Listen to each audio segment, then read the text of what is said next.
Come on in, come on in. Brother, brother, far too many of you crying.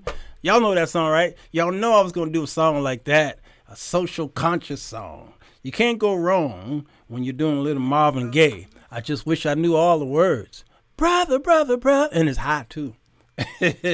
Far too many of you crying.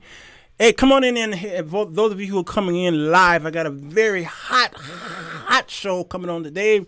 I've got two social, conscious, social justice guests that's coming on here to help us out with today's subject on Black reparations. Okay, and if we get a little glitch here, glitch there, it's because we're overloading the system. That's fine. We've got a system that we put our trust in that can handle a lot of the overloads. All right. And so come on in here. Today I want to talk about reparations and give you a little history of it as I prepare the guests to come in here. There was a thing that happened in Evanston, Illinois. And this Black reparations, Evanston, for those of you who don't know, you joined our Sunday school class at 9 o'clock on Saturdays. I'm teaching from our church. You see it in the background in Evanston, Illinois. Well, we have a wonderful alderwoman by the name of Robin Ruth Simmons. She's the architect of the reparations program in Evanston. And the plan was aimed to solve a pair of problems facing the community. Black residents being disproportionate, they was disproportionately arrested for infractions involving marijuana, possessions, as well as being priced out of their homes, okay? And here's what her words. We have a large and unfortunate gap in wealth, opportunity, education, even life expectancy. The fact that we have a $46,000 gap between census tract 8092, which is the historically redline neighborhood that she lived in and was born in, and the average white household led her to pursue a very radical solution to a problem that we have had for a while. And that's that thing, that the thing to solve it, she said, was reparations. Some of the people in Evanston actually laughed at it. And when they talked about it being approved, then there were those who were the opponents of it. They opposed it because they felt, and it was a viable, understandable fact, that some black people felt that if they were going to allow this to happen, then other cities will follow suit by saying, you got your reparations, you got yours, so don't look for the United States government to give you a reparation based off of the descent of slavery. So it was a fight. It was a major fight. But even though the amount is small, the grant qualifies households for about up to $25,000 for down payment on home repairs, okay, according to the city. Although it may be small, it's a start. So today I'm going to talk about black reparations in America and talk about the struggle, the fight, how it benefited other minorities in American history and the atrocities against them, and what can we do in our neighborhoods to better it. I have two people who are going to come with the facts. Y'all, I'll see you in about 60 seconds.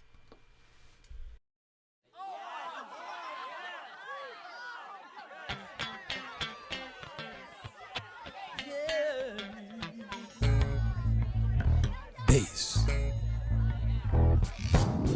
It's the show that will get you thinking, and where the topics are hot. Feel free to comment whether we agree or not, 'cause he's got something to say. Sirwalterj Jones. Sirwalterj Jones. He's got something to say. Sirwalterj Jones. Sirwalterj Jones Show.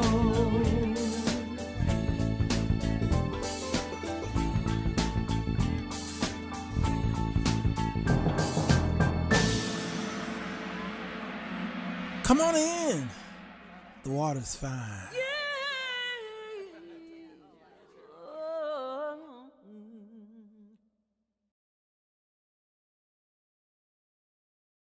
Do. Hello, everybody. Sirwalterj Jones Show. I'm here. It is the evening edition, baby.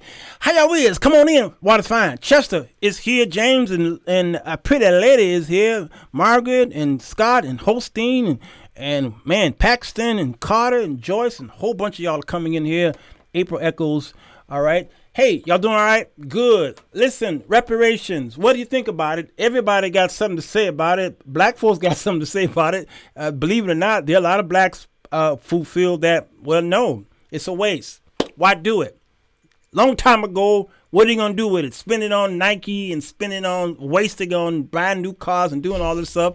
And then the others are saying, well, does it matter what they're going to do with their money? If it's theirs, they can do whatever they want to with it. Don't stop giving it to them because you think that they're going to do something negative with it. That is the fight. It's like some of you who don't want to feed the poor because if you feel if you give a poor man $5, he's going to go buy a bottle of liquor. Okay. So what do? Do you just walk away from the man when he says he's hungry? This is the fight. And this is something that I want to talk about today. As I was pulling up some of the notes that I had made from some of the past shows, I remember I did a show on the abortion issue and eugenics. I talked about the black genocide. I think I call it the Chitlin effect. And we were talking about eugenics and social Darwinism and the scientific racism, okay? We went all the way back to the Jews and the firstborn situation, and then we talked about the Tasmania experiment in the 1700s, the whole Britain thing, okay? We moved you up to Charles Darwin when he wrote this book, which we realized someone borrowed from it. We'll talk about that in a minute. On the origins of species. Remember we talked about how long that book was, but the name of that book was very strategically placed on the origins of species by means of natural selection. Okay. Evolution says that there must be losers, and these losers must disappear. So in America, disease and war had almost annihilated the Native Americans we talked about. So they were looked to as the weaker race. We talked about the Australian people in the outback of Tasmania. Remember that? We brought up Namibia because the German colony of Southwest Africa, okay? They rebelled against the German rule and the Germans massacred most of them but didn't succeed. They then discovered this thing called the concentration camp. We talked about that. We moved forward in history. We talked about the American Eugenic Society or population control. As we Americans honor those like Carnegie and Rockefeller and some of the things that we buy in our homes, like from Procter & Gamble. We talked about how they said the blacks are too weak to survive on their own. So they said, leave them alone and blacks will die after slavery.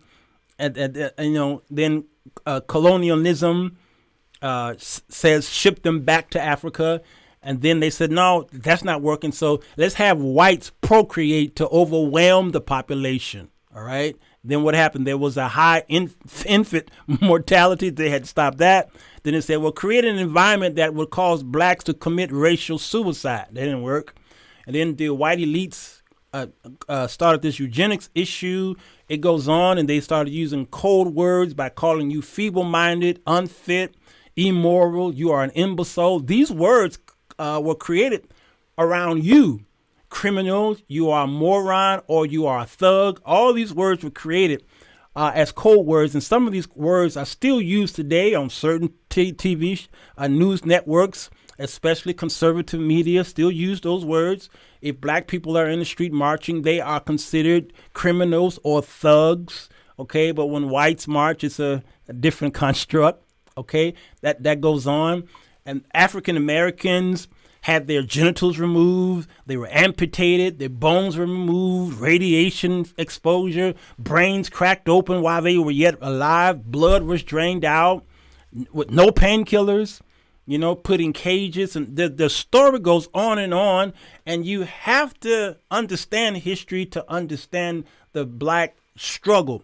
And we have noticed around the world that other minorities in their respective countries were looking at the black fight and how we overcame through the civil rights fights and how we got certain bills howbeit much of those bills had a lot of pork in it. But we look at the policies, for instance, the welfare policies and other little programs that the United States put together to try to help the black man. It appeared to help, but many of the whites benefited from these same programs. For instance, there's an article in the Business Insider that says how decades of U.S. welfare policies lifted up the white middle class and largely excluded black Americans. Financiers, business leaders, and regular folks are increasingly calling on political leaders to reshape capitalism and address rampant racial inequalities in the United States. As policymakers try to address the coronavirus pandemic, experts point to the ways past U.S. policies boosted qualities of life for white America while leaving black America behind. Researchers agree that white America greatly benefited from New Deal programs and post-war War II policies, while black Americans were discriminated against. Then, when black America started to access welfare benefits at a high rate starting in the 1970s, there were backlash among conservatives. These policies have had a cumulative effect over generations and help explain the massive wealth gap between black and white Americans and the reason black Americans are overrepresented in the welfare. Now, someone asked President Donald Trump a question. When Trump met with the Congressional Black Caucus in 2018, y'all remember that? The topic of welfare reform came up. One member of the caucus told Trump that enforcing stricter rules would be detriment to her constituents. Not all of whom are black, they said to NBC News. The president is said to have replied, "Oh, really?" So the Congress, the black congressional member said, not all of the people on welfare are black. Trump says, really? Then what are they? He said, apparently assuming that a welfare recipient could not be white. It's impossible. His mentality, he represents millions of not just white evangelicals that we often talk about, but both sides, Republicans and Democrats. Many whites believe that the number is so high for black people being on public aid. Ronald Reagan came on the scene and really helped that notion out with some of the remarks that he made, and we're going to have our guest to talk about that in a minute. In fact, far more white people have benefited from U.S. welfare programs over the years, reflecting their greater share of the population, while black people and other people of color have been denied them in various ways. Multiple historians and researchers tell this insider here. All right, so this has been a lifelong struggle among African Americans. There are other articles I'm not going to read, but I'll just read the topic. Who's really getting the welfare? One article says. Another one says Black Gifted Program. The Black Gifted Program benefits whites. The other one says talks about a white girl who enrolled into an HBCU, taking that position from a black girl. All right, it was Spelman College, and she posted on Instagram or Twitter about her being accepted and being there, and she was only there not for the education, but she was there for the social experiment, pretty much, and she had to take the post down. The other article says whites are the biggest benefactors of federal poverty programs. And my friend, God rest his soul, who was taken out of here by the COVID, it was difficult. They did the GI Bill after World War II. Your boys were coming home from the world war, that is, and they had this GI Bill, and these the government was offering these grants for housing for these troops. They can go to the bank and get not just mortgages, but also business loans. But it was not offered to the same black people who were fighting in the same war. So it's a really bad history. So today we're talking about the Mexican families who were separated at the borders. There was talk of giving each family $450,000 of reparations. And then before you know it, Biden decided, no, that's a bunch of malarkey. That's not true. That's not going to happen. But he could not answer more of the questions that the CNN reporter asked him. There's some holes in there. I believe he considered it, and he saw a backlash behind that. Other examples are the Japanese American intern, remember World War II, the survivors of police abuses in Chicago, victims of forced sterilizations. Okay, this the Tuskegee experiment. Black residents of a Florida town that was burned by a murderous white mob, but forever missing from her skill list are the reparations for the atrocities of slavery. All right. And then, of course, we talk about the Native Americans, in whom many of you believe that the casinos is their reparation. I lived in South Dakota among them. And when you hear their story on the casinos, you'd be shocked. I've got two wonderful guests here. On my left is the great Apostle David Rogers. He lives here in the city of Chicago, and his church is right up the street from me. And this man is a mover and shaker. He is a former police officer of this city, and when you hear his story, you will understand why I do the shows I do, because when I talk about the police and the unfair practices and some of the brutality, I talk about the truth, and I talk about it because I know this man, and he was on the force, so who could talk about it better than the person who's on the force? Blessing to you, sir. You doing all right? I'm good, man. How are you? I'm doing the best I know how. Awesome. Yes, sir, man. I tell you, I was able to hang out with him, and I'll bring the other guest in just a minute. So let's talk about this just for about 5 minutes before we bring the other guest in. This reparations. What do you think about it? The complaint on one side is you don't need it. That was so long ago. You're not gonna do nothing but spend it on Nike shoes anyway. And do you think that black people today are owed reparations?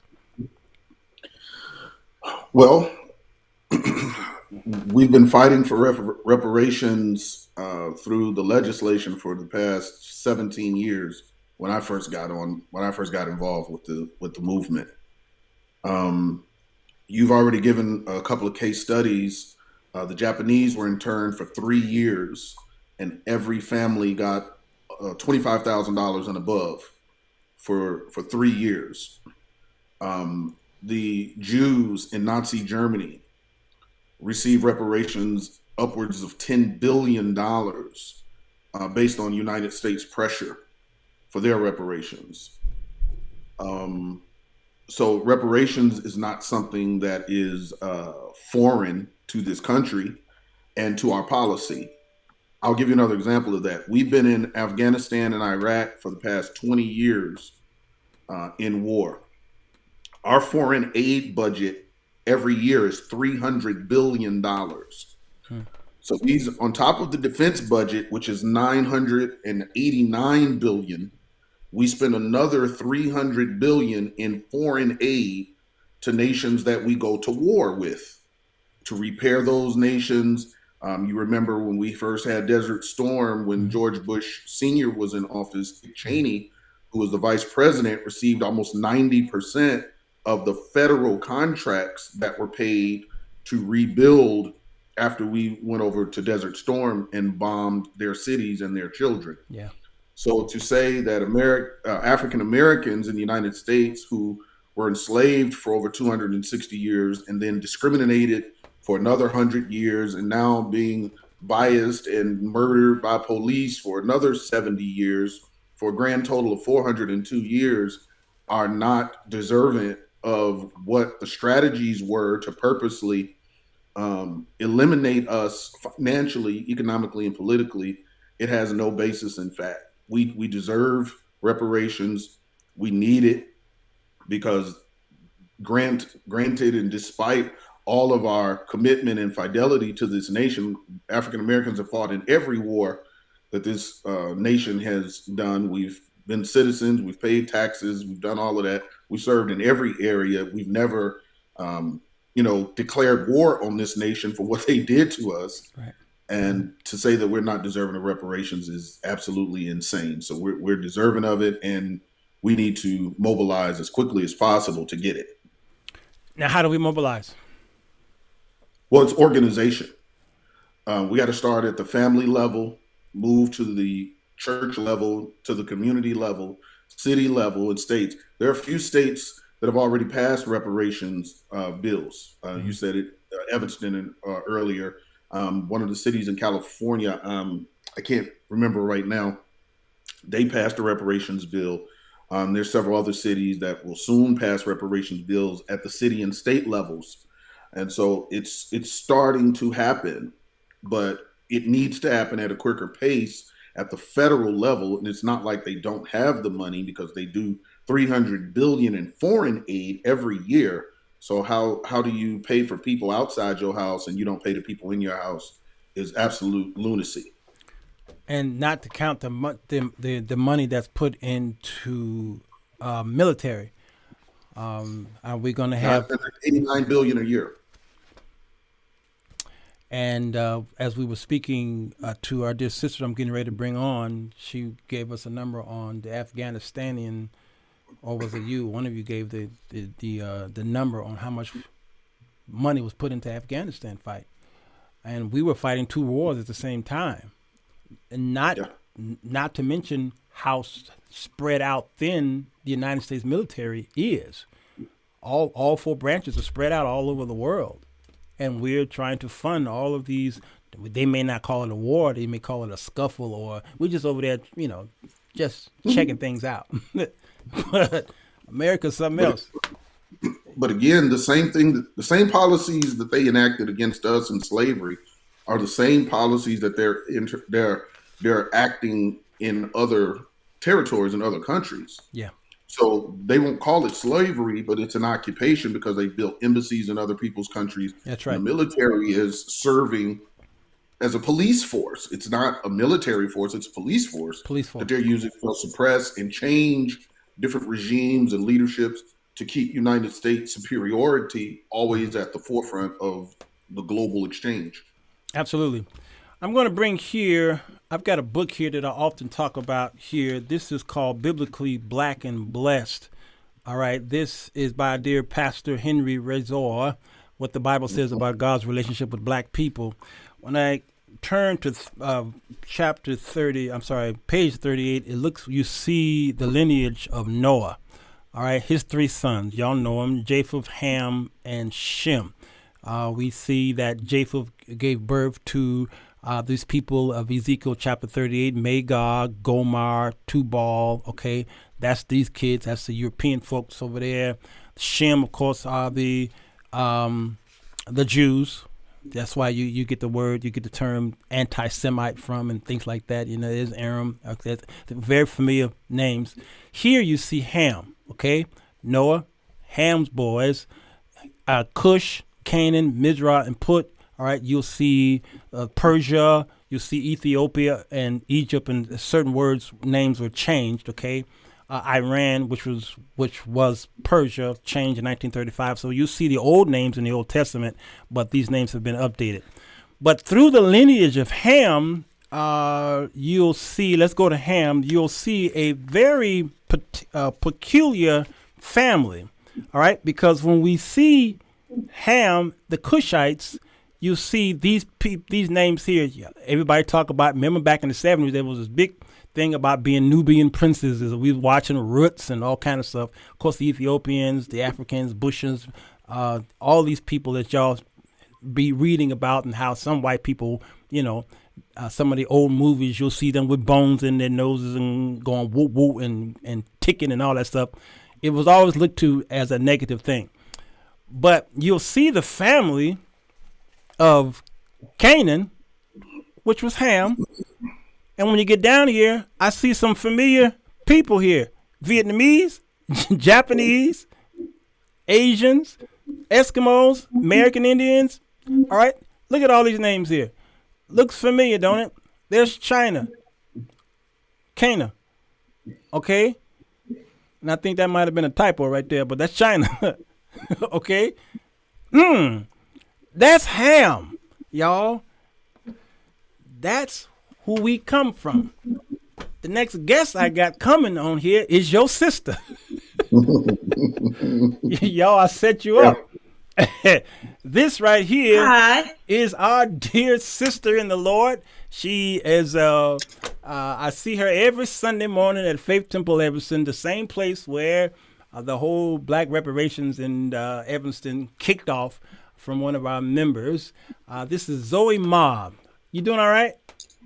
Good. I'm doing good. Thank you. It's good to see you. Actually, 2 years ago, when the town hall meeting for reparation in Evanston, I actually went there Oh, that really? night. Yeah, I went to that church, the town hall.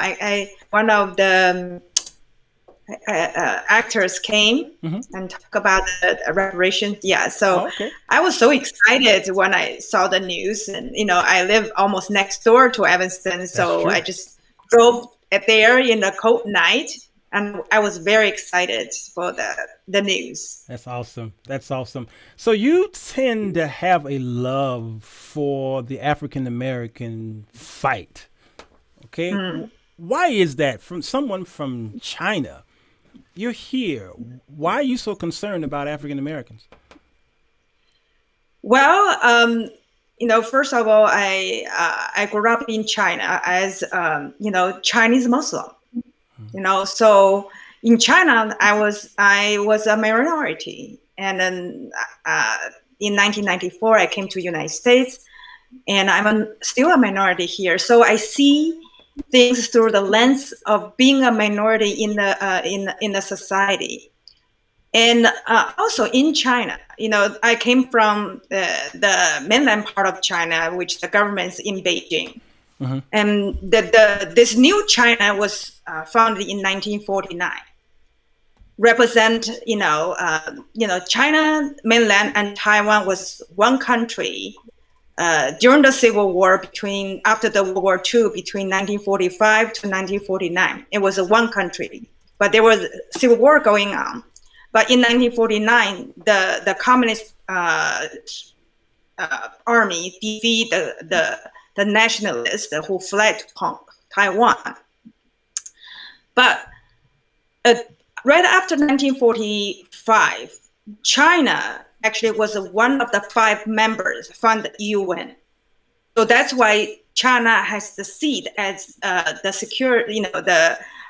Security Council permanent member. But between 1945 to 1971, the representation of China was not by the Beijing government, but by the Taiwan government. So even though there are more Chinese living in the mainland China, like basically 95% of Chinese living on mainland, but the representation was made by the people in Taiwan, who actually helped the Beijing government to claim that seat. It was 29 votes from African countries, along with Latin America, along with Southeast Asia, and also Soviet bloc. So the votes from Africa was crucial to give the UN seat to the government in Beijing to represent the whole China. So that part, the Chinese people, China, the people of Republic of China, from with Beijing as the government, I feel forever grateful to Africans. And actually, just a couple of days ago, I actually saw still WeChat. We use our WhatsApp in Chinese called WeChat, and there was still a discussion about this topic. And then, now I came to United States. And I find out before 1960s, Well, I think in the early 1900s, there is a Chinese Exclusion Act that forbidden immigration from China. That law lasts for a long time because they would not allow any Chinese immigrants here. During World War II, China became ally of United States and Britain, and then they abolished that law, but only gave about 123 immigrants quota per year. That means only 123 Chinese can immigrate to United States every year. And then, so a lot of Chinese men could not marry because there's no woman coming from China. And mostly some Chinese men, the original plan was to allow Chinese men to die gradually because, without women, there's no new generation of Chinese. So only because of the civil rights movement that after the civil rights opened the door of immigration from all over the world. Civil rights, let the federal government realize how racially the racism embedded in the old immigration law. So around 1968 or something, they changed the law, the new immigration law that allowed immigrants from all over the world to come to the United States. So, almost all the immigrants who came after 1960s should say big thank you to African American brothers because we owe you this opportunity to come to the United States. Because the opportunity you gave me, and I came in 94, so I was able to live a middle-class life 20 years earlier than the Chinese stayed in China. Now, I think there's a big middle-class population in China, but that's only a recent phenomena, maybe about 10 to 15 years old. But I was able to start living a middle-class life in America in the 1990s. So that's why I feel I very sympathize the life of African Americans. And I feel as an immigrant, when I first came to the United States, I have $40 in my pocket. 25 years later, I own a condo in one of the very prestigious buildings in downtown Chicago. And I always look around, I said, 25 years ago, probably many African-American brothers and sisters have $40 in their pocket. But how they have not get the chance to live a life that I've been living. And I'm a sociologist. I went to UIC to study sociology. And my interest is about social psychology. What kind of system actually hinder or improve people's life? And it really baffles me that a couple of days ago I looked at some a survey, a statistic done in 2017. I think the article called "The Racial Divide, Wealth Divide" in Chicago, and I was shocked to see that African Americans make 25% less than Latino Americans, even though Latino American only came in the last 60 years. And that's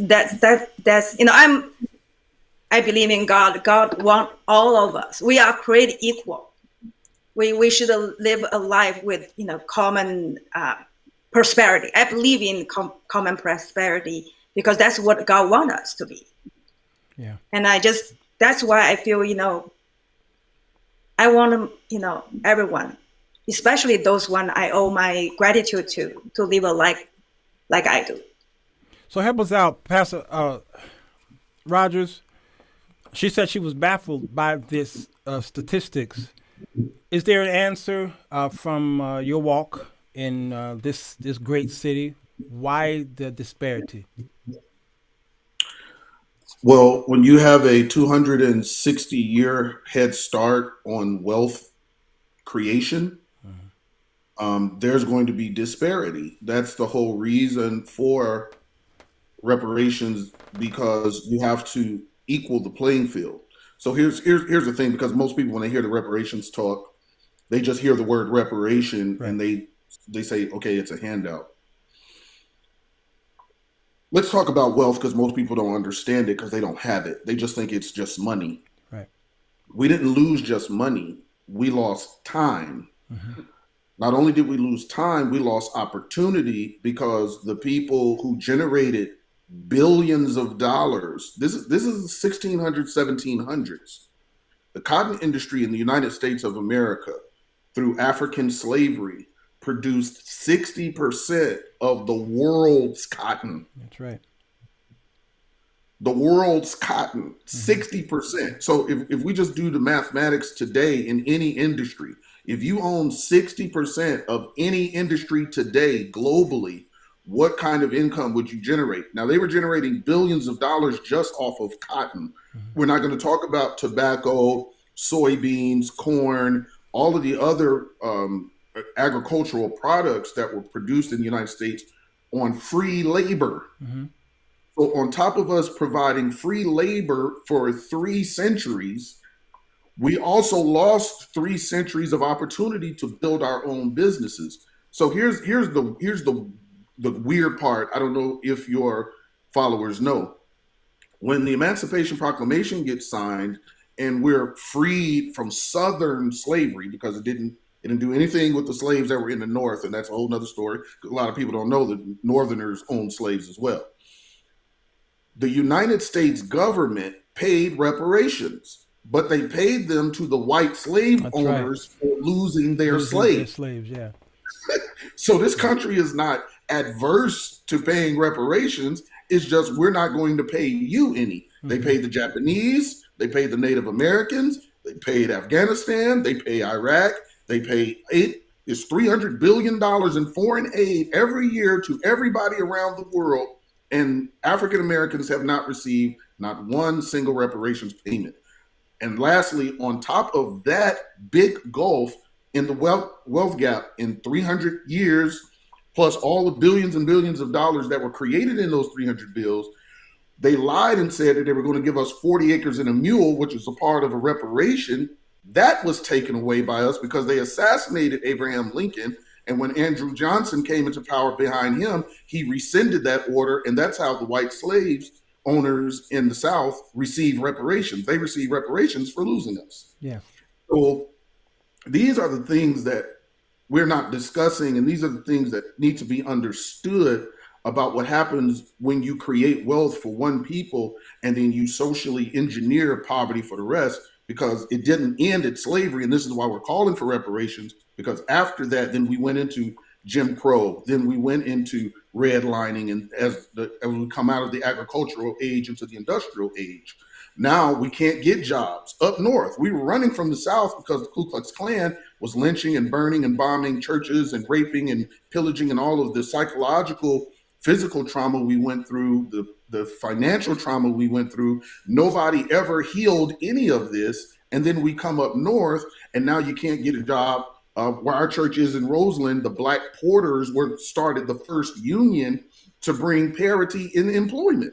So all of the talk about us being lazy and we don't deserve reparations and stuff like that. I see someone asking the question, who deserves reparation? It's the African descendants of slaves. Every person's family who came here due to slavery, who have been oppressed and depressed by the United States system of capitalism, is deserving of reparations. Many of you have not gotten promoted at your jobs, and you love your jobs. You haven't got promoted because you weren't Black. All the opportunities that provide for financial recourse and uplifting. You're living in communities that are shrouded in violence.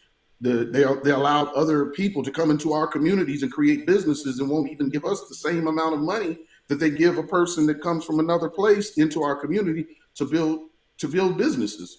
So these are the reasons why we need to have reparations. Reparations is just the start. That's not a finish line. That's not a goal line thing. That just evens the playing field so that we can do the things like build businesses, build our own schools. Some of the people in the chat were talking about the testimony about their children having to test to get into schools.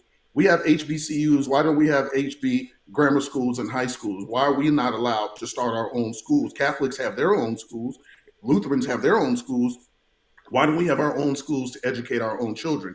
Because of white supremacy in this country forbid us from educating ourselves at that level, because they wanted us to continue to work as worker bees in their system and building their businesses and banking in their banks and shopping at their grocery stores and buying their cars and staying in their hotels and flying in their airplanes. So until we understand what wealth is, it's unconscionable to think that a country would do this, but other countries have done that. And that's all I have to say. Yeah, no, that's good stuff. Zoe, there's an Asian hate going on in America, of course, based off of directly attached to the whole coronavirus situation, where the Republicans, especially through Donald Trump administration, was calling it kung flu and all these things because of what's that area in Wuhan? Is it Wuhan? Yeah. Okay.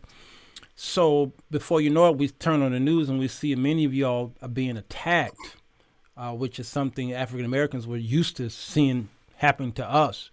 And so many of us decided to help you all in that fight. Your love for peace is amazing to me.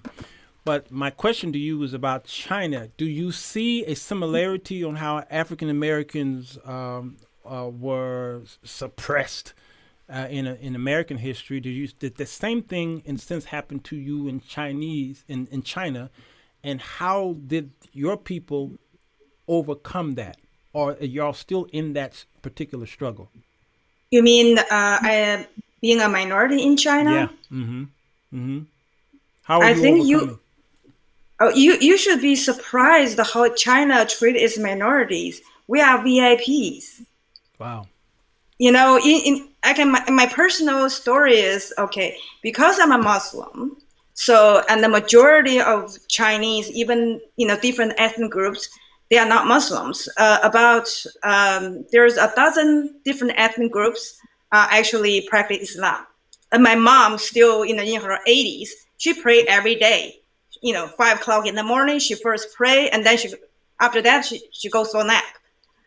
So there's a freedom religion in China, because it's my own family. I know that. In China, basically, there's affirmative action from very beginning, from the 1949, after the country was founded.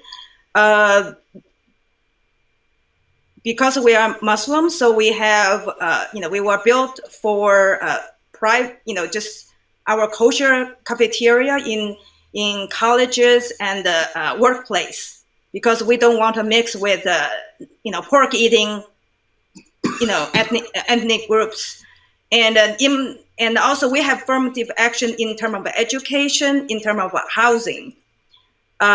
So in the university I went to, there are actually a special college program for minorities, especially Muslims, like Uyghurs, Tajiks from Xinjiang, where you probably heard Xinjiang from the news, that so-called genocide. Right.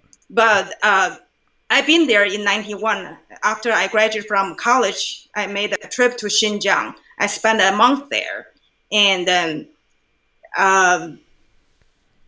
China treats Xinjiang, all the minorities there, with great care, because people in Xinjiang, even in the 90s, a lot of people didn't speak Chinese. They are Chinese citizens, but they do not speak Chinese. Just like here, a lot of Hispanics don't speak English. Yeah. Then if you don't speak the national language, how are you going to find a job? Across the country? You are going to bound it within your own community in a corner of the country. Yeah. So that was a problem at that time. And then their education resources was very, very limited. So what China did is they have instead of 4-year regular college program, like people like me, who live in more like a Han community. The people from those areas have a 5-year college program. That means they do 1 year pre-college classes in college, and then start the college education after that.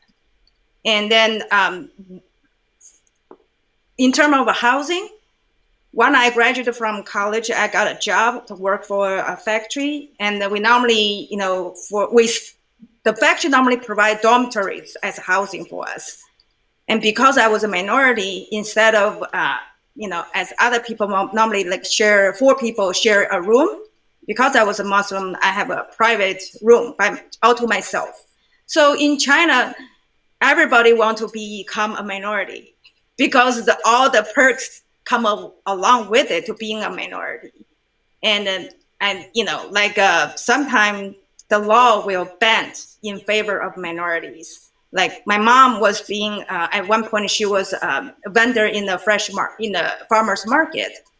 And then, if there's any violation, if the Muslim and the non-Muslim, have little violation of a zoning law, the Han Chinese will be criticized, and the Muslim was being left alone. So because the country realized as a minority we are at a disadvantage. Because in China it's so huge. In here, you have one president for 350 million people, but in China you have one president out of 1.4 billion. So the numbers just like it is actually go against you. You have to be super good to be able to make it. So for the minorities, a lot of factors that the government will try to give you some opportunity level up, so you will be on the equal footing level field to compete with the other group. And then I see the opposite in the United States. I mean, I feel it's so shocked. I went to UIC in 1994, and I lived next to Robert Taylor Homes, and I was shocked to see the life in those projects. I feel they were like refugees in their own country.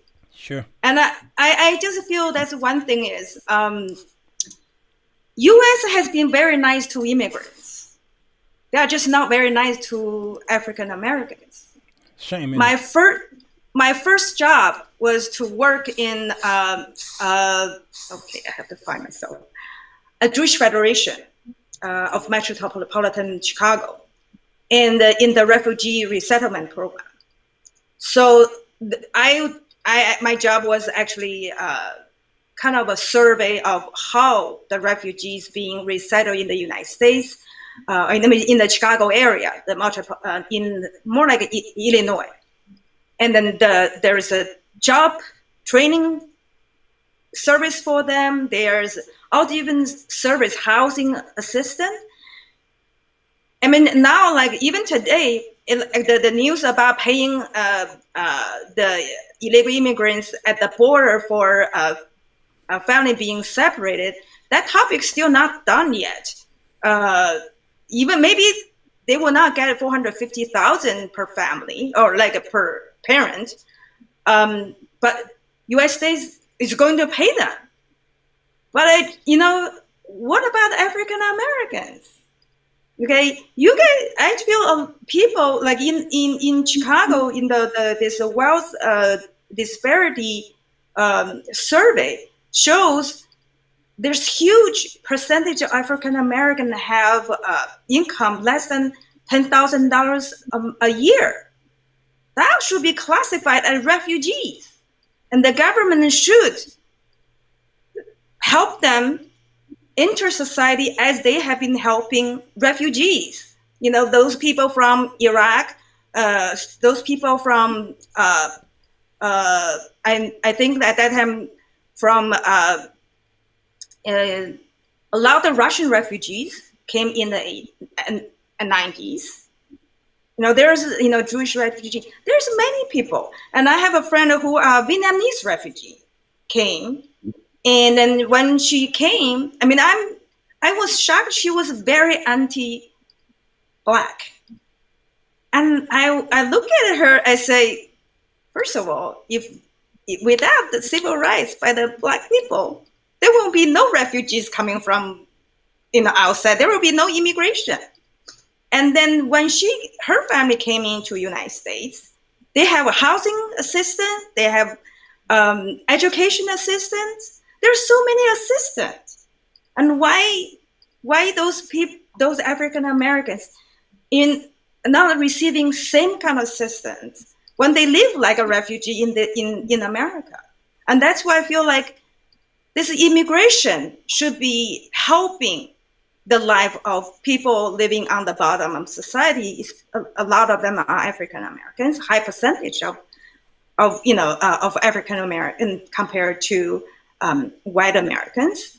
I just feel, there's a reparation.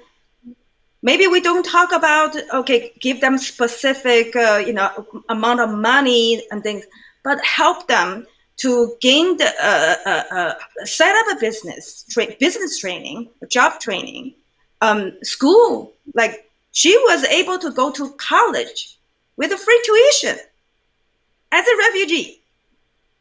What about African Americans? Go ahead. So I just feel like the immigration should help African Americans, that the disadvantaged population.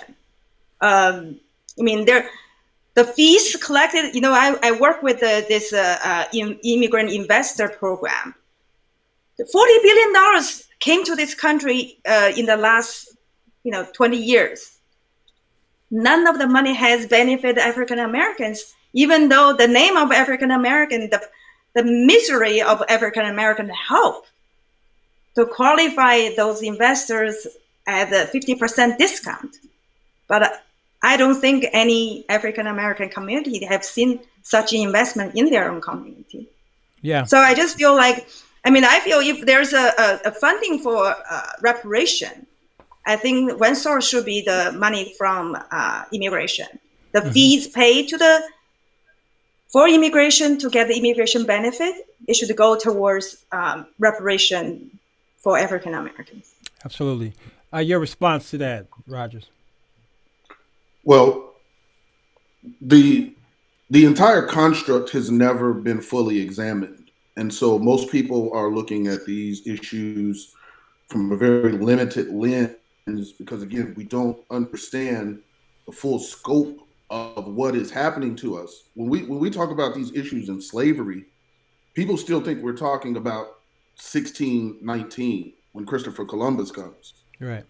The same constructs that existed in slavery in 1619 are still in place today. Mm-hmm. We're not seeing any difference. Sister Zoe showed us the wealth study they did with UIC. There's another wealth study that they did last year. And in that wealth study, we discovered, because I'm in real estate, that the same level of Black home ownership we had in 1963 at the onset of the Welfare Reform Act is the exact same level of home ownership we have today. And so what are we looking at? We're looking at super large white banking institutions that we don't control are determining our level of wealth and our level of interest into real estate and home ownership. It's the same thing. Most of us, we think because we're getting a check, we think we're getting paid. It's just a different kind of nuanced slavery because you're still segregated, because if you don't make a certain amount of money, they don't want you where they live. So they're going to raise real estate taxes. They're going to raise property values. We have an issue right now in the state of Illinois with white appraisers who come into Black communities and devalue Black properties. That's something that's on the table we're fighting today. So when we're talking about slavery, when we're talking about financial racism and discrimination, we're not talking about something in the 17th century. We're talking about institutional, systematic poverty engineering that is at work today at the same level and even greater than it was in 1619. So what she's saying is absolutely correct. And with us, we have to become more educated because we don't know enough. So we throw our one-liners out there. We go and vote. We don't understand any of the economic issues surrounding who we vote for. We don't have any accountability system. And then at the just ground roots level, the way our families have been decimated by policy and by irresponsibility on our part, we are continuously struggling with getting out of the poverty hole. So these are some of the things that we got to look at. And I'm glad your show is addressing this. You've always been one to, step out there, because these are not, convenient conversations. These are not popular conversations at all, but these are conversations we need to have because we need to examine the full scope of what's happening. Absolutely. Yeah, I can tell by I got a few thumbs down on YouTube that I can tell that the people are hating you all right now. And the thumbs down, people don't realize that I'm still being blessed on YouTube by the thumbs down because it's still waking up the algorithm. I keep telling people every night, when y'all do thumbs down, you don't realize you're blessed in the ministry because bad news is just as good news when it comes to the algorithm. They don't know that. So keep hitting the thumbs down. The 6 of y'all. It's only 6, but still, it'll be double that by tomorrow. I can really make them mad if I get. Yeah, I have a whole lot to say about that. Yes, I know you do. I know you do. Now, she mentioned Robert Taylor Home. There was an old story about calling one of the president. Who was that? Richard Daley Sr., the old man Richard Daley, who became the mayor in 1955, I believe it was. He drove. If you want to be elected to be the president of the United States, you came to Chicago. That's just the way it was, because Chicago was considered the machine, and it still have residue of machinery, if you know what I mean.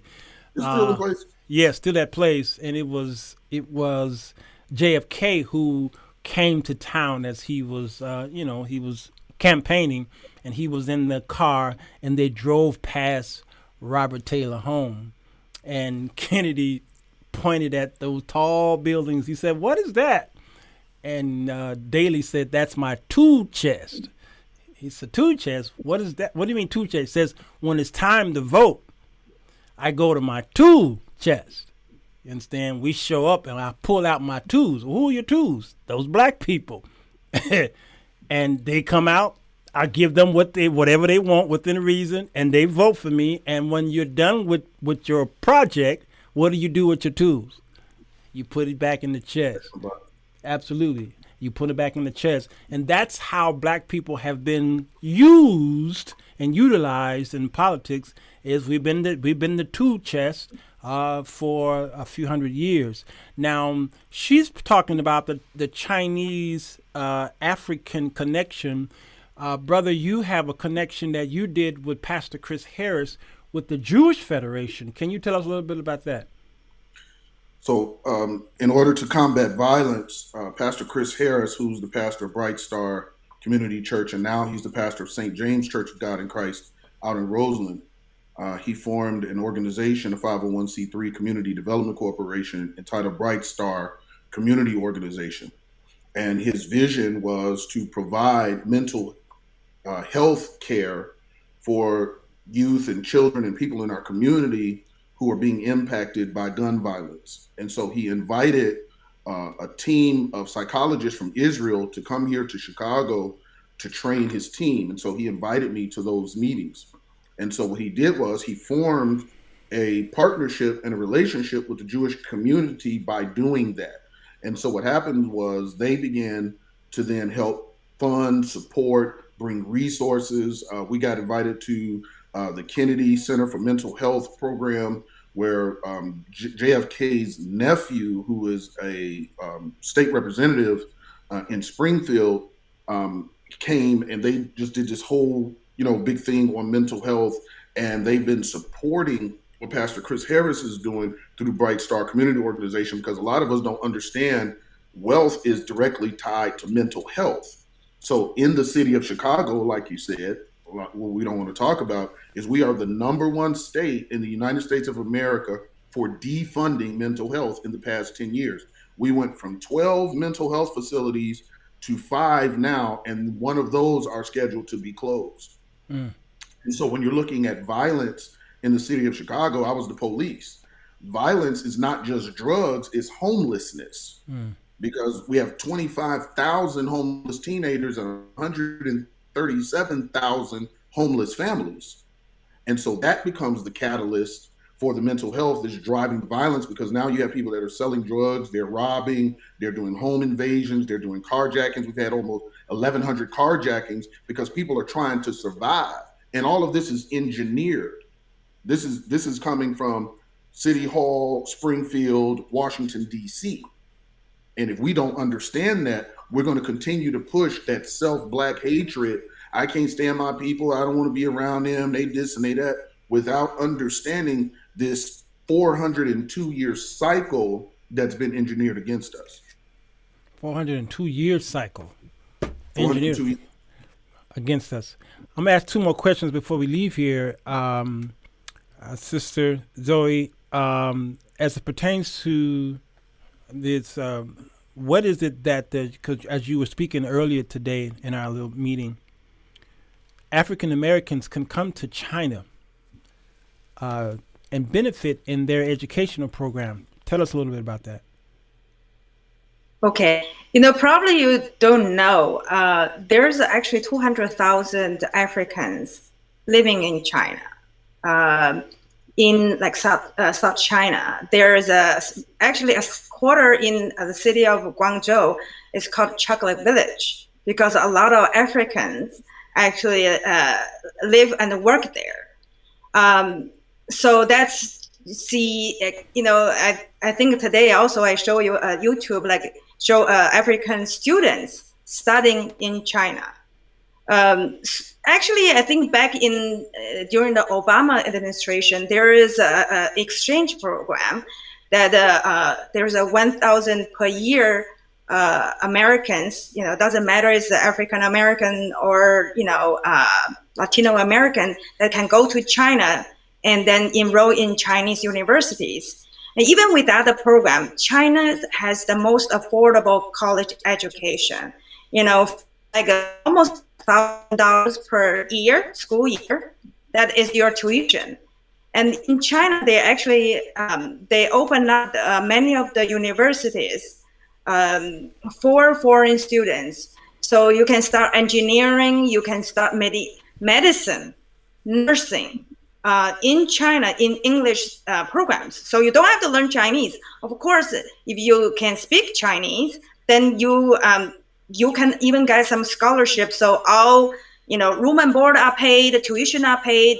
So and you have some even living stipend for some of those Chinese speaking ones. But a few of the English speaking programs also offer scholarships. So I think it's quite easy to apply. And what a friend of mine and I, we live, from Evanston, we're actually thinking about to provide a service. Any, American, African American, whoever want to start in China, because the education is so cheap.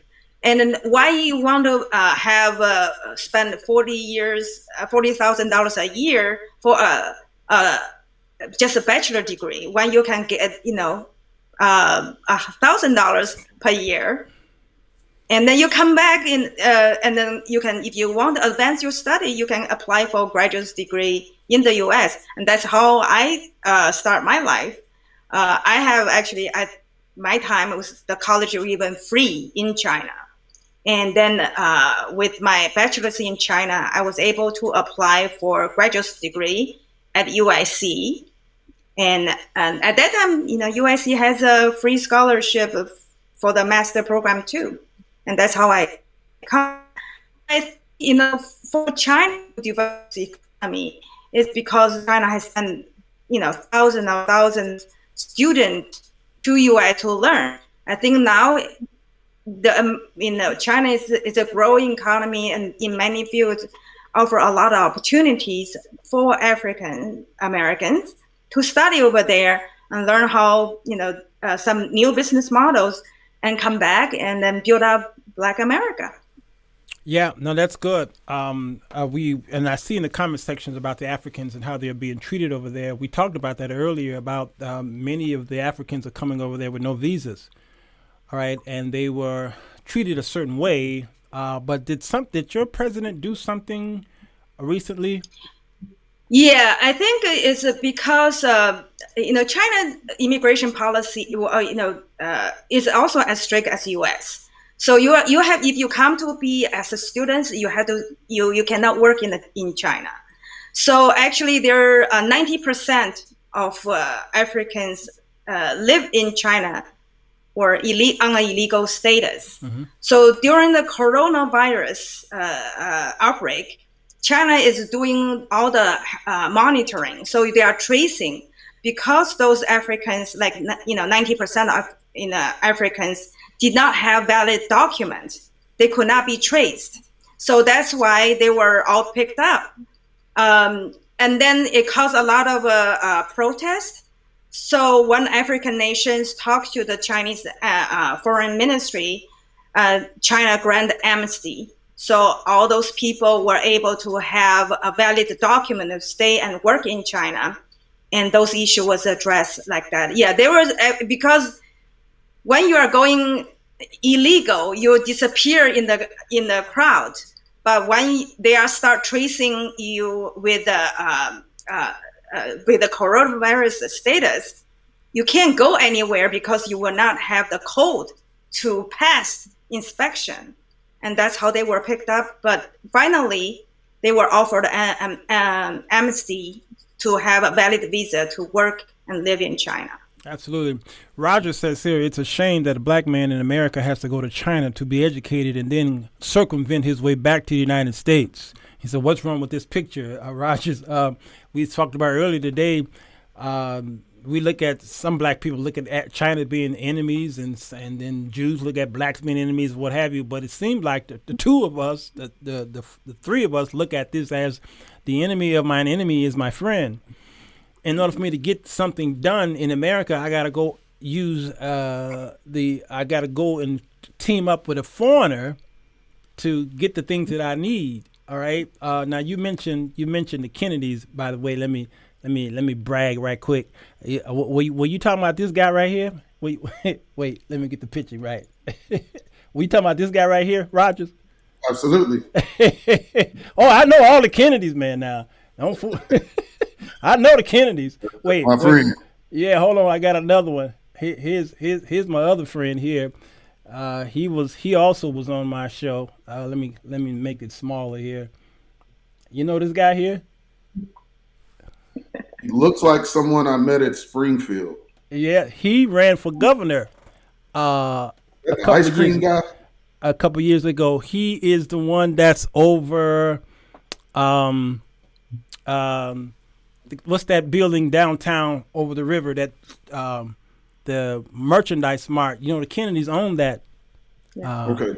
That building, and he is over that Merchandise Mart. So he ran for governor against this current governor here, Pritzker. Pritzker. Yeah, he is Robert Kennedy's son. Yeah, look, I see the resemblance. You see it there? That's Robert Kennedy's son. Absolutely. So he was on the show when he was running. Very, very astute, just a gentleman. I met him, and then his nephew, and then there's another Kennedy that I met too. We all took a picture together. Great, good people. But I want to ask you, Rogers, about lastly your work in Indiana. There is a industry ran out of the Jackson's backyard, and the Michael Jackson 5. Okay, that's Gary, Indiana, y'all. Much of the steel left, if not all of it, got out of there. Yeah. Was that U.S. steel? I believe it was. Yes, it was. Yeah, and they all, and so that city just went down, down in the dumps, and even the place where the people would go for a nice little show, the Genesis Center, it just was in disrepair. You saw a vision. Help us out. What's getting ready to happen with Gary, Indiana? Well, there's a lot going on in terms of development in Indiana. What I want to do is I want to really give some solutions before we go, because I know we got to go. And sometimes, this stuff gets overwhelming on people, and people just think, oh, there's no hope. Well, there's a lot of hope. Here's some things that we have to do. The number one thing is we have to organize. Yeah. And we have to organize in small pockets. Sometimes in the African American experience, we look at the civil rights movement of the 60s and the large, crowds that Dr. King and Malcolm were able to generate. And we think that that is the only methodology that we can use. When the reality is, to be effective economically, small groups of people between 10 and 20 can get more done, because you have less influence, you have less voices. And so it's a lot easier to come to a consensus. So whether your family starts an investment club, or a group of people at your church, or your social or civic organizations that you're a part of, we have to begin to organize and unite around a similar focus. So if you're going to start a business, get 5 other people to work with you to start a business in your community. Get 5 other people to invest in real estate in your community. Get 5 other people and start a tutoring program for your kids. You can start your church can start your own school. And you don't need anybody's permission. All you have to do is send your paperwork to Springfield. So there's solutions that we have. Secondly, we have to educate ourselves. We have to invest more time in education and being on Clubhouse arguing all day, being on Facebook arguing all day. We got to get the tools which are found in books. We have to become book readers. Yes. All of the guys I work with at high-end developments, these guys read books. They do not watch TV. They're not on social media all day. These guys are avid readers, and they're reading about information, the stuff that we're talking about today, the history and all of that, because we keep repeating the same cycles of failure because we don't have the proper information. And then thirdly, we have to, on a personal level, become engaged in building generational wealth for our families. It has to be the primary focus for why you wake up. It cannot be, I need to get a Bugatti so I can prove to the people up the street that I'm rich. We have to create things in place: retirement, life insurance, the stock market, all of the things that are available right now for us to generate wealth while we're battling the reparations argument, while we're battling, criminal justice reform, while we're battling, conservatism in the Supreme Courts that are passing, anti-voting laws and all of this kind of stuff.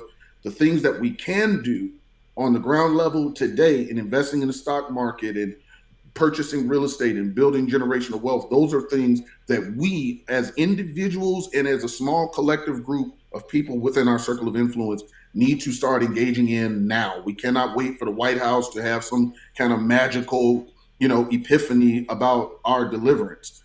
We are our greatest answer.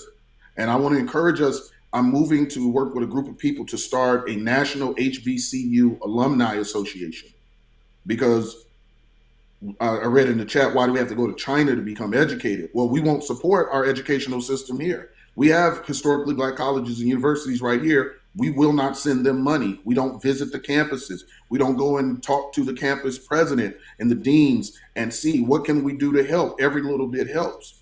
Get involved, get engaged, and mobilize your people around these things. And those things will start to help move that needle forward. And those are things that we can do immediately. We don't need another 200-year conversation on reparations for us to get engaged in the uplift of our own people. Yeah. There's nothing wrong with that. The Bible tells us if a man does not take care of those in his own household, then he is worse than an infidel. The African-American house in America has gone under disrepair for too long. Yeah. And it's time for us at smaller levels to build it so that we can come together as a collective, because the reality is there are many African-Americans that will not get on this page. They're not going to support anything that's going to bring a collective uplift to our people. And so we got to find those who have that mindset, get together, work, and start in small increments, starting to rebuild our community and our place in this nation. And I think if we do that, then we can begin to garner the respect that we are so deserving of, but also the political and financial power that we need to pass on a legacy to our children and our grandchildren. That's so good. Thank you for having me. Zoe, it is a pleasure being on here with you as well. I love hearing you. And I thank God for everyone that joined in tonight. Pray for us. Amen. Rogers gave you the bullet points here. There's 3 points. What can we do to collectively that is, for our deliverance? Number one, if you're on Facebook, you'll see the comments on my regular page. But for those of you who are on YouTube, number one, form small groups of investment clubs. Number two, educate yourselves. Find the tools in the appropriate books and digest and assimilate this information. That's number two. And number three, become engaged in building generational wealth. All right. That's from my research department. They are very fast, by the way. All right. So whatever y'all say, my research department will be on top of that thing. OK, I need to have y'all to come back. Yes. Can I add one point? Absolutely. Okay, from my personal experience. Sure. Like I said, in 1994, I came with $40 in my pocket. Okay, and I can be where I am because I didn't stay in my own community. Sometimes you have to reach out to another community to learn I learned from the white people. I started doing Airbnb before there was Airbnb. Because it was a white, I think he was a fireman. He was doing it, called vacation rental by owner in the year 2003. And I started doing that. So sometimes within your community, sometimes you don't, the options is not all there. But when you go out of your community, it's sky is the limit. And then I think that's how I actually be where I am, is I go out of my comfort zone to learn from other people. That's good. Good advice. I lived in Rapid City, South Dakota, where there was maybe 3 black people. Okay. And that's me, my pastor, and his wife. All right. And I learned so much from the whites, very wealthy people. They didn't dress in the 3-piece suits that we dressed in when we went to church. They just had on blue jeans and a t-shirt. But they were the wealthiest people in town. Matter of fact, they owned the town. So I learned how not to wear your wealth on your body. Yeah. You didn't know that they were wealthy unless you were invited to their homes. And that's when I realized how much wealth was in the town when I went to the house. But when they went to work, you didn't know. Matter of fact, you thought they were just lower middle class. All right. And so you're right. Get that information from the people in whom you call your enemy. Learn from them. Even the scripture says, Jesus says, be friends with mammon.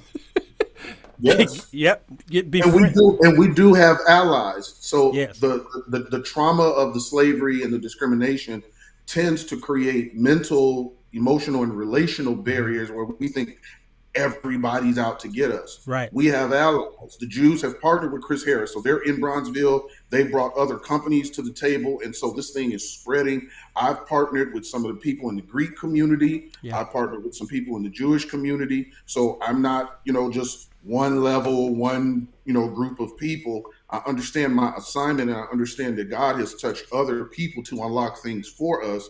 And our collective effort and partnership is going to get us where we need to be. I went to school in Selma, Alabama. Dr. King had white and Jewish people on his boards, working with him, walking with him, getting him out of jail every time he got locked up. Yep. So we need that, and we need to get delivered from the trauma and the hatred and all that kind of stuff that's precluding us from building strategic alliances and partnerships like Zoe is doing with us, with the Chinese community, and with Chris Kennedy, with the Catholic community, and some of the Stoltholz and some of the Jewish brothers that are, that are here helping us move the needle forward. So I just wanted to say that. No, that's great. That's great. When I got in trouble with the law, it was I hate saying this. The church abandoned me, but my white friends and whom I got to know on the street, they were the ones that rescued me. They were the ones that were feeding me and giving me money to help with the whatever fund that I needed. Those were the ones. So I became friends with them. export and import, I was learning the business of exporting, importing with other nations, and I realized there was a lot of money in that. How you think America became such a superpower? All right, so we need to learn from that. I want to pray for the both of you, God. I thank you for these two friends of mine. I thank you, oh God, for their foresight. I thank you for the experience that you've given them. You have given them a mandate, and they are walking in it. The steps of a good man are ordered by the Lord. And these people here, God, I believe that you have found favor in the both of them in their social fight for justice. So help, oh God, and strengthen them and give them the wisdom and the finances and the tools that they need to continue to tread this thing out, this foundation out, so that mankind could see you in them and glorify you, oh God. When they see you face to face, you want them to see you in peace. Through these two, God, I thank you for their strength and have them to come back again. We love you, God, and we give your name the praise in Jesus' name. Amen and amen. Thank you, Zoe. I appreciate you. Thank you. Good night. Good night to you. Good night to you, Rogers. I know he probably had to get to the phone. All right, y'all, this was a great a show here with our friends. I'm trying to get there it is, with my friends here. All right, and I'll have them to come back to do a part 2 so that they can inform y'all on what's going on. We want to do a follow-up. I want some of y'all to present some questions so y'all can have a question and answer time with them as we do on Fridays. Tomorrow is question and answer day, so have your questions ready for me so we can do it again for an hour or so to answer all of your questions dealing with either religion or romance or finance or politics, you name it.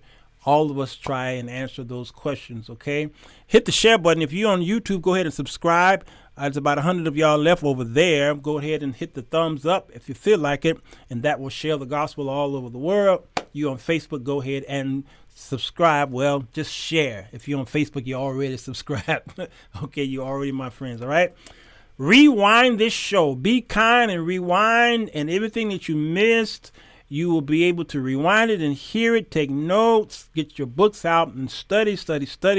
Like the dear my pastor friend said, get off of Clubhouse, because I see some of y'all. I'm not talking about entirely, all right? But what I'm saying is my phone will go ding at 2 and 3 and 4 in the morning. And guess what it is? It's a notification from Clubhouse. Who on Clubhouse at 3 and 4 in the morning fussing and arguing with each other? And I see your names. I see it. I'm like, that woke me. I said, I got to turn this phone on vibrate or something, or take off the notifications. I'll be forgetting to turn off the notification. And I will wake up because I hear a ding, and it's somebody on Clubhouse at 3 in the morning. And they got to go to work in just a few more hours, and we're wasting too much time. So if you want to know anything about investing, go to Larry Jones Stock Up. That's my blood brother, Larry Jones Stock Up channel. If you want to know more, I stopped doing my shows at 3 o'clock because I'm focusing on my book number. I got 3 books out already. My number 4 book will be out soon, and I'm still in production with that, so I'm down to 1 show per day. Okay, and I know y'all like, wait a minute, you do 2 a day? Yes, I do 2 shows every day, but I'm down to 1 now because I'm trying to finish my book number 4. 4 books, all right? There are books in y'all, all right? So turn off all the social media fighting and watch the news sometimes and get into your books that you have at the house. Y'all got a lot of books at the house that's got so much dust on it. All right, so much dust on it. Open up your little Google spheres and search, and get some knowledge. You don't have to spend thousands, $100,000 for 4, 5, 6 year institutions. And I'm not against institutions, meaning college, universities. I'm not against it, but I didn't need it, and I make money. All right, on my own bootstraps. All right, I make my own money by writing books. I'm making money now. All right, YouTube is going to pay me for doing this, and plus I'm filming my online classes. I'm selling and writing and composing my music. So I'm doing all this without having to punch a clock. All right, but I know what I'm doing. But it took years for me to get to this place. So if you want to build generational wealth, Start with your family. Rogers was right. Start with your family. My daughter upstairs, every day she is on that Forex. She knows what the currency is all over the world. All right, she sits there with my grandson in her arm on her laptop, and she is investing and looking at the market through Forex. Okay, every single day, all day long. She said, "Papa, next year around this time, you better watch out." She says, "I will be buying this home from you." I said, "Go ahead, baby girl, do it. If you need any questions, come downstairs and ask me." All right. I love it. All right. And so do this with your children. I guarantee you, you'll find that what they call the wealth transfer is happening right now. The greatest wealth transfer is happening right now, right in front of you, and you don't see it. It's happening. All right. And it's only going to go for a few years. All right. And then that thing going to cut off, and then we're in something else. Ride this wave with us. All right, y'all. I love you. Take care of yourselves and one another. We'll see you tomorrow night, 9 o'clock. Bye-bye. Well, goodbye. Goodbye. Goodbye. Goodbye. Enjoy yourself. Bye. Goodbye. Goodbye. Goodbye. Goodbye. Goodbye. Goodbye. Goodbye. Goodbye. Bye. Well, goodbye.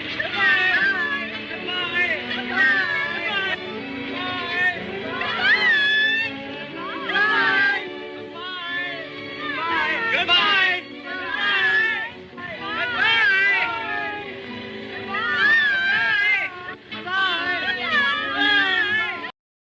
It's 10 p.m. Do you know where your children are? Right, Mr. Walters?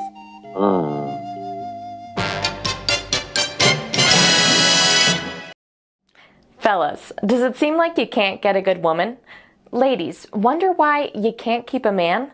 Then read The 4 Women That Men Desire, Volume 1, by Sirwalterj to figure out how to break the cycle. Go to Amazon.com to get your copy today.